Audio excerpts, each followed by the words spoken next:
যে দুঃখের বিষয়, হ্যালো এভরিওয়ান, দেখেন আমার ছোট ভাই বাড়িটা করছে বিগত এই কোরবানির একদিন আগে ঘরে ঢুকছে, তাও এখন থেকে পুরো কমপ্লিট হয় নাই।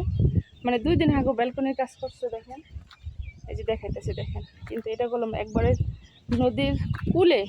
যাই হোক, সবাই দোয়া করেন যেন আমার এই বাপ দাদার মানে ভিটে বাড়ির যে জমিগুলো যেন থাকে, মানে চিহ্ন। কিন্তু এটা যদি ভেঙে যায় আমাদের, দেখেন রাস্তার সাথে, কিন্তু এই রাস্তার ওই পাশে আমাদের জমি নেই, কিন্তু নদীর ভেতরে সব। যাই হোক, এই দেখেন ব্যালকনির কাজটা অল্প কিছুদিন হয় করছে, মনে হয় দিন 15 হয়।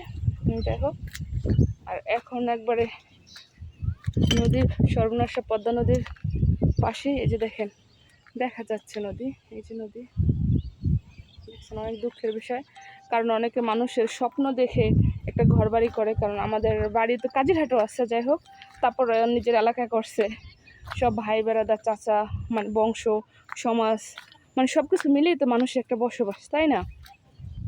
কিন্তু মানে এখানে আসলে সবার সাথে দেখা হয়, সবারই ভালো লাগে। এই যে দেখেন এখন আমি আসছি, আমারও ভালো লাগতেছে।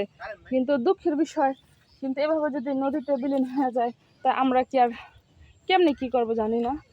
এই যে দেখেন নদীতে আর অনেক মানুষজন হাঁটতেছে, দেখতেছে। এই যে যেদিকে ইয়া করে না, এখনো কাজ শেষ করে নাই। এই যে বড় করে একটা বাড়ি বানছে। এখানে কতটুকু জমি বান্ধা হয়েছে? প্রায় 2 বিঘা উপরে, মানে 2 বিঘার উপরে জমি মানে বানছে বাড়ি করার জন্য।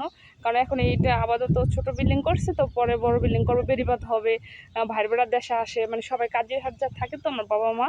যাই হোক, এখানে আইসা থাকতে সমস্যা হয়ে যায়, বন্যের বাড়ির কাছে আছে, তারপরে সমস্যা হয়ে যায়।